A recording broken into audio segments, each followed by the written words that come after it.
بسم اللہ الرحمن الرحیم۔ السلام علیکم اسٹوڈنٹس، امید ہے کہ آپ سب خیریت سے ہوں گے۔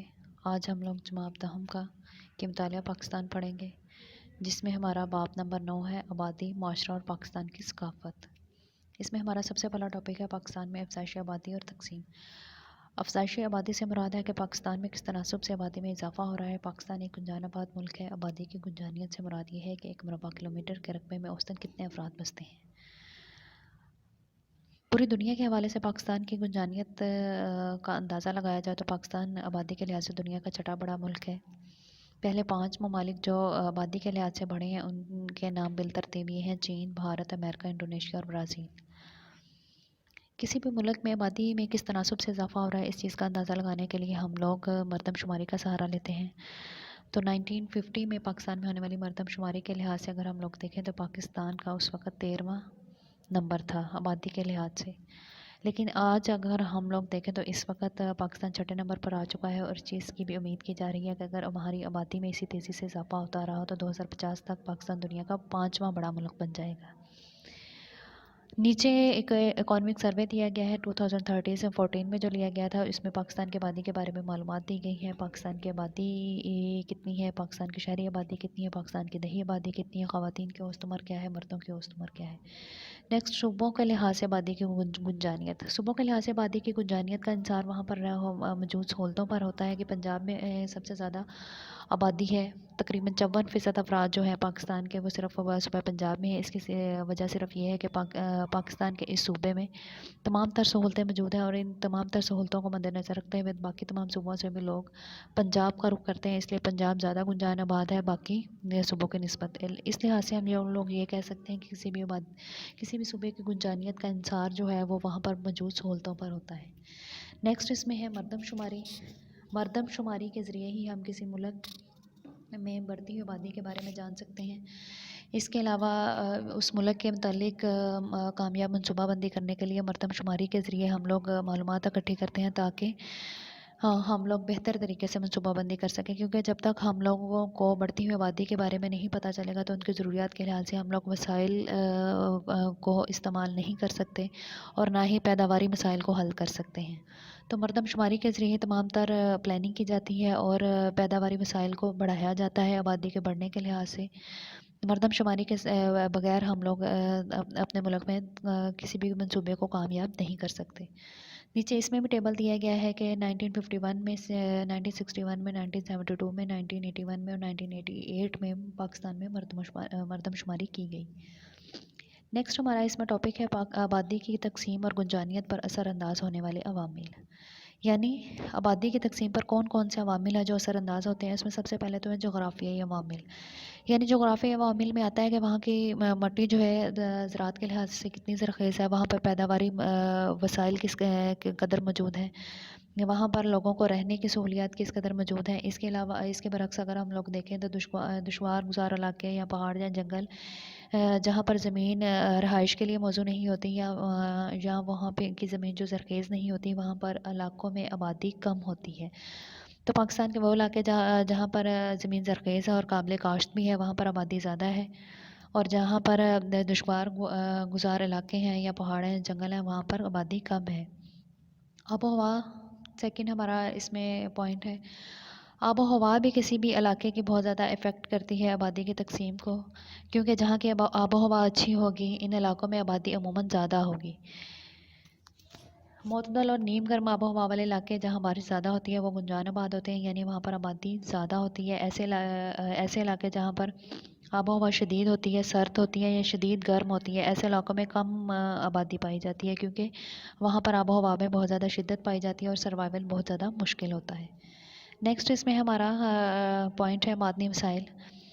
معدنی وسائل بھی آبادی کی تقسیم پر بہت زیادہ اثر انداز ہوتے ہیں۔ ایسے علاقے جہاں پر معدنی وسائل موجود ہیں، مثلاً کوئلہ، لوہا، تیل، گیس وغیرہ موجود ہیں، اور وہاں پر روزگار کے مواقع بھی موجود ہیں، نقل و حمل کی سہولتیں بھی موجود ہیں، تو ایسے علاقوں میں بھی آبادی زیادہ ہوگی۔ آبی ذخائر بھی تقسیم پر اثر انداز ہوتے ہیں۔ ایسے علاقے جو کہ ساحل سمندر کے قریب ہیں، وہاں پر آبادی زیادہ ہوتی ہے، جیسے کہ کراچی ہے، کراچی گنجان آباد شہر ہے. تو اس کے علاوہ صوبہ پنجاب اور صوبہ سندھ بھی دریاؤں کے آس پاس ان کے جو آبادی موجود ہے وہاں پر آبادی زیادہ ہے، جبکہ آبی ذخائر سے دور دراز علاقوں میں جو ہے پانی کی کمی کی وجہ سے آبادی بہت زیادہ کم پائی جاتی ہے، وہ کم گنجان آباد علاقے ہیں. تجارتی اور صنعتی علاقے، اس میں نیکسٹ ہمارا ٹاپک آ جاتا ہے تجارتی اور صنعتی علاقے، یعنی جہاں پر تجارت اور صنعت کے حوالے سے جو ہے سہولتیں موجود ہیں، تجارتی منڈیاں اور بندرگاہیں موجود ہیں، ہوائی اڈے موجود ہیں. یہاں پر آبادی جو ہے وہ زیادہ ہو جاتی ہے کیونکہ یہاں پر ان لوگوں کو روزگار کے وسائل زیادہ میسر آتے ہیں. نیکسٹ اس میں ہے سیاسی اور معاشرتی حالات. سیاسی اور معاشرتی لحاظ سے بھی اگر دیکھا جائے تو ایسے علاقوں میں جہاں پر لوگوں کو معاشرتی آزادیاں اور معاشی طور پر سہولتیں میسر ہوتی ہیں وہاں پر آبادی زیادہ ہوتی ہے. اسی طرح تقسیم کے وقت جو ہے ہندوستان علاقوں مسلمان ہجرت کر کے آئے تو وہ صرف سیاسی اور معاشرتی حالات کی وجہ سے ہی تھے کہ پاکستان میں سیاسی اور معاشرتی حالات بر صغیر کی نسبت پاکستان میں اچھے تھے، اس لیے تمام مسلمان جو ہجرت کر کے پاکستان آ گئے. تو سیاسی اور معاشرتی حالات بھی آبادی کی تقسیم اور گنجانیت پر بہت زیادہ اثر انداز ہوتے ہیں. نیکسٹ اس میں آ جاتی ہے شہری اور دیہی بنیاد پر آبادی کی تقسیم، یعنی شہری آبادی ہماری کتنی ہے یا دیہی آبادی کتنی ہے.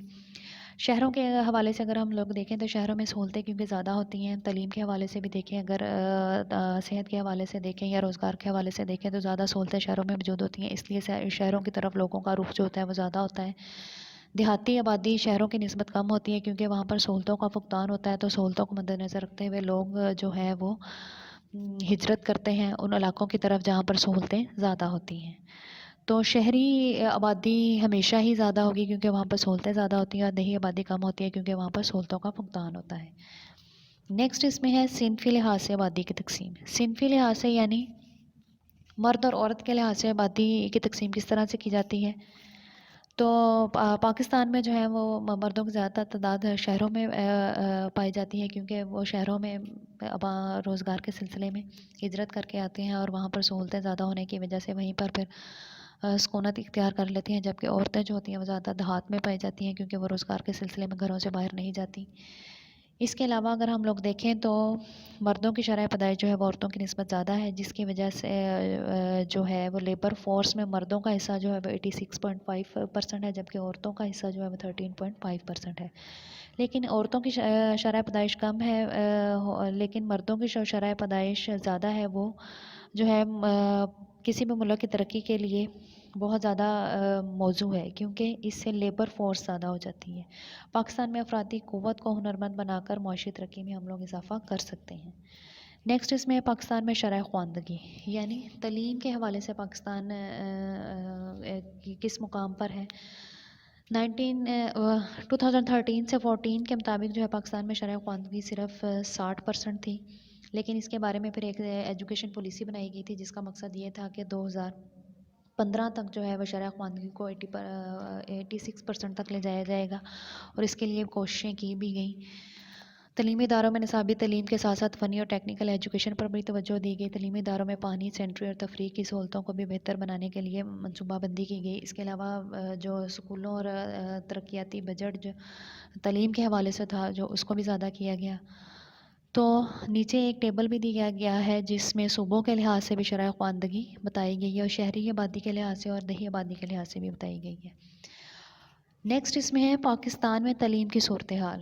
پاکستان کی میں تعلیم کی صورتحال اگر ہم لوگ دیکھیں تو پاکستان کی تعلیم کی صورتحال جو ہے وہ کافی خراب ہے کیونکہ 1951 کی مردم شماری اگر ہم لوگ دیکھیں تو پاکستان میں شرح خواندگی صرف 16% تھی، لیکن 1998 کی مردم شماری میں دیکھیں تو یہ 45% تک چلی گئی تھی. 2013 to 14 کا سروے جو کیا گیا تھا اس میں اعداد و شمار جو تھا وہ 60% تک چلا گیا تھا، لیکن یہ جو 60% تک گیا ہے یہ بھی ایک ترقی یافتہ ممالک کے لحاظ سے بہت زیادہ کم ہے کیونکہ پاکستان ایک ابھی بھی ترقی پذیر ممالک میں آ رہا ہے. تو اس کی وجہ یہی ہے کہ ہم پاکستان میں تعلیم کی صورتحال کچھ خاصی اچھی نہیں ہے. اگر تعلیم کی صورتحال کو بہتر کیا جائے اور اس کی پرسنٹیج کو 90 تک لے جایا جائے تو پاکستان بھی ترقی یافتہ ممالک میں شامل ہو سکتا ہے.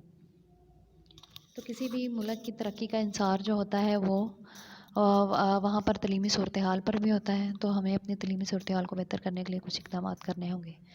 یہی تھا آج کا ہمارا ٹاپک. اس کو اچھے طریقے سے لرن کریں. اپنا خیال رکھیں. Stay home, stay safe. Okay, اللہ حافظ.